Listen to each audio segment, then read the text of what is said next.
One of my philosophies when casting and designing the voices for these characters in the game is to first take a look at how the characters have been portrayed in spoken word media.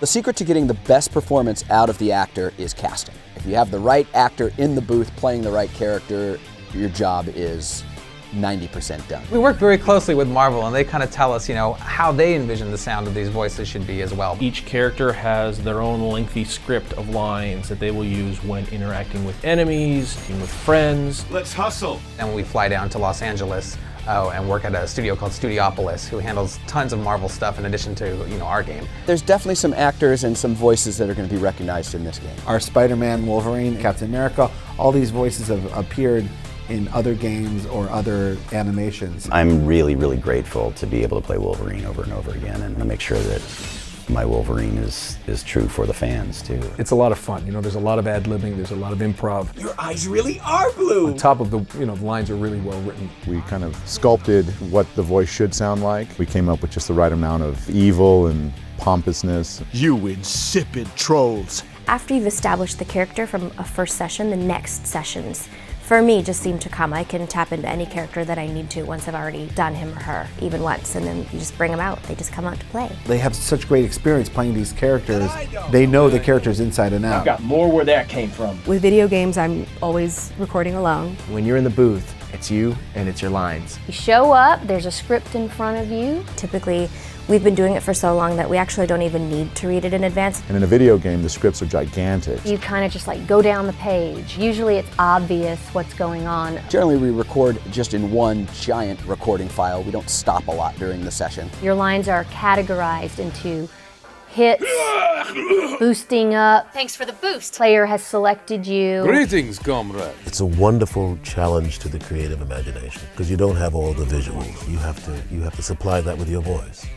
Give them 3 completely different takes so they have something to choose from. And be able to deliver, lines with sarcasm or wryness or dry wit and know what the difference between the 3 of them all are. It always turns out that the first time you record it, it usually is more spontaneous and more true to character. It's pretty fast-paced. Often on the spot they'll come up with other lines or something will change and you have to really be ready to jump in. It's really exciting. We have good relationships with these actors. We know each other very well. So a lot of the direction can be done with shorthand. Asking an actor to billboard a certain section of his dialogue or a certain word just means to give that word or that section a little lift. Ooh, blunder! They'll use analogies in life and they'll say a little more musical. Sometimes they'll have to say take the music out of it. Just more like conversation, like talking like this, instead of talking like this. Throw it away just means don't make so much of it, less acting. And then throw it away. Don't mess with mutants. Really, it's just a quick way for us to get exactly what we want. One of the big challenges about doing these games with a lot of fighting in them is being careful to not burn the actor out. No one! Even when my voice is a little tired, I can still go into the character's voice. Yeah, anytime you have to do this for 4 hours straight and then yell on top of that and yell again and again and again, especially in the games, you want to schedule that at the end of your day. Sometimes I actually put Steve's face in my head when I'm making fun of Wolverine, and we laugh about it all the time. With the thing, the touchstone for me is my Uncle Joe. Hey, shorty. That's how I remember Uncle Joe. I would often close my eyes and imagine the scene, swinging through the city, whatever was happening. So I would. It's a physical thing. Part of being a voice actor, I think you have to sort of be schizophrenic and a little bit off your rocker, and I'm a little bit of both of those. You can't take a psychopath like Deadpool home with you.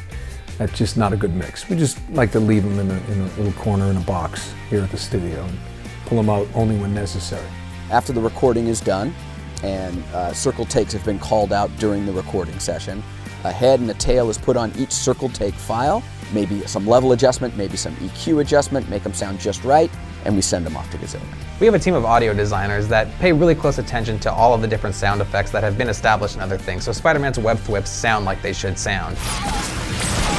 And then once they're implemented into the game, you'll be able to hear the quips and sound effects and voices that you come to expect. Right in the giblets. The fact that a villain like MODOK is in the game is really, really cool to me.